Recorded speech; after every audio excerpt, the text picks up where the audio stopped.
Hello বন্ধুরা, আমি নিয়ে চলে আসলাম তোমাদের জন্য আরেকটা নতুন ফ্রেশ ব্লগ। তো বন্ধুরা, তোমরা জানোই প্রত্যেক সানডে আমার ছুটি থাকে। তো ছুটির দিন আমি বেসিক্যালি বাড়িতে তো থাকি না, খুবই এনজয় করি ছুটির দিনটাকে, এনজয় করেই কাটাই। তো আজকেও আমি এক জায়গায় যাচ্ছি এনজয় করতে। তিনজন যাচ্ছি, আমরা তিনজন, ঠিক আছে, দুটো বাইক নিয়ে তিনজনে যাচ্ছি। আর কোথায় যাচ্ছি সেটা বলবো না, কারণ সেই জায়গাটা আমি কখনো যাইনি আগে। নাম বাদ মানে নামটা আবার বহুতবার শুনেছি, কিন্তু আমি এখনো যাইনি। তো চলো দেখা যাক কোন জায়গাটা যাচ্ছি সেটা তোমাদেরকে পরে বলছি, ঠিক আছে। তো সেই জায়গাটা চিনি না, আমরা যেতে যেতে এক এক জায়গায় দাঁড়িয়ে জিজ্ঞাসা করলাম আমরা বাগডোগরার সামনে, ঠিক আছে, যে এই জায়গাটা কোথায় আছে। তারপর ওরা বললো যে আগে। তো ওখান থেকে আমরা সিধা চলে গেলাম ও আবার যে জায়গায় যাচ্ছি সেই জায়গায় যাওয়ার রাস্তায়। তো এখানে যেতে যেতে আবার কিছু দূর গিয়ে এই যে রাস্তাগুলো দেখতে পাচ্ছ, তো কিছু দূর গিয়ে আবার একজনকে জিজ্ঞাসা করছি, দাদা তুমি এখনই বুঝতে পারবে কোন জায়গার কথা বলছি।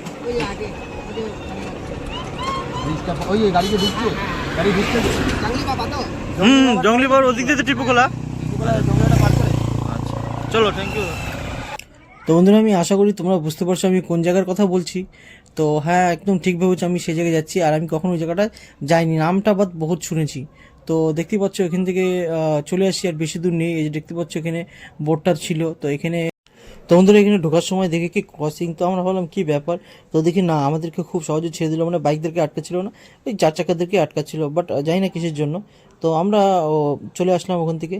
তো কিছু দূর গিয়ে আমরা মানে যেখানে যাচ্ছি আর কি, সেখানে ঢোকার আগে তো এখানে দেখতে পাচ্ছি জঙ্গলি বাবা মন্দির। তো আমরা জঙ্গলি বাবা মন্দিরটা ঢুকে যাই, কারণ এটা দেখার ইচ্ছা ছিল, কোনোদিন এই সাইডগুলোতে আমরা আসিনি। আর জঙ্গলি বাবা মন্দিরেও আমি যাইনি, কারণ নাম তো বহুত শুনেছি, বাট কখনো আসিনি। এই দেখতে পাচ্ছ আমরা চলে এসেছি জঙ্গলি বাবা মন্দিরে এখানে। আর দেখতে দেখতেই আমরা মন্দিরটা ভিতরে ঢুকলাম না। তার কারণ হচ্ছে আমরা যে কাজের জন্য এসেছি, মানে যেখানে যাওয়ার জন্য এসেছি, মেনলি ফোকাসটা ওখানেই ছিল, টিপুখোলা। তো বেসিক্যালি আমরা এখানে দাঁড়ালাম না। তারপর মন্দিরটা একটু দেখে আমরা ওখান থেকে চলে গেলাম, কিন্তু ভিতরে ঢুকিনি। তো এখানে ঢুকে ওখান থেকে বেরিয়ে সিধা চলে আসলাম আমরা টিপুখোলায়। দেখতে পাচ্ছ আমি টিপুখোলায় এখন পৌঁছে গেছি। তো এখানে আমরা গাড়িটা লাগাবো এক জায়গায়, গাড়িটা স্ট্যান্ড করে আমরা ঢুকে যাব ভিতরে। আর ভিতরে ঢোকার আগে তোমরা দেখতে পাচ্ছ আমার চারপাশে প্রচণ্ড ভিড়, মানে এই জায়গাটা এত ভিড় হয়ে ভাবতে পারিনি। আর আমি এই জায়গাটা প্রথমবার এসেছি, তো এর আগে কোনোদিন আমি এই জায়গায় আসিনি, বাট নাম তো বহুতবারই শুনেছিলাম। তো এখন এসে দেখলাম। তো আর আমার সামনে যে দোকানটা দেখতে পাচ্ছ, এই জায়গায় অনেক কিছু পাওয়া যায়, বাট কী পাওয়া যায় সেটা বললাম না, সে বিষয় নিয়ে আমি, তোমরা বুঝে নিও। আর এই জায়গাটা মানে অনেকেই চেনে, বাট আমি তো চিনি না, আমি প্রথমবার এসেছি। কিন্তু এসে দেখি যে এত ভিড়, এই জায়গাটা প্রচণ্ড ক্লাউড। আর জায়গাটা যে আছে প্রপার জায়গাটা হচ্ছে জঙ্গলের মাঝামাঝি। আর তো আমরা এখানে যে কাজ করতে এসেছিলাম সেই কাজ করে আমরা এখান থেকে বেরোনোর আগে তো ফুচকার দোকান দেখে একটা ফুচকার দোকানে ফুচকা খাওয়ার জন্য দাঁড়াই। তো এখানে ফুচকা খাই, ফুচকার সাথে মানে আমার এক্সপিরিয়েন্সটা খুব একটা ভালো না, কারণ এর আগে আমি ফুচকা খেয়েছিলাম এক জায়গায় গাজীর ডোবায়।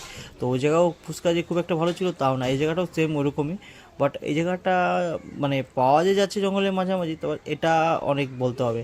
তো জায়গা হিসাবে ঠিকই আছে, বাট এই বিষয়ে আমি আর কিছু বললাম না।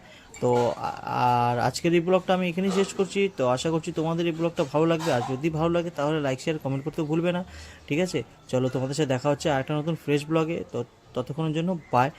আর এই ভিডিওটা লাইক শেয়ার কমেন্ট করতে কিন্তু ভুলবে না, ঠিক আছে।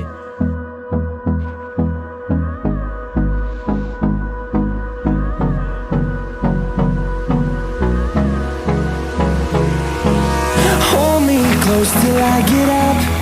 Time is barely on our side. I don't wanna waste what's left.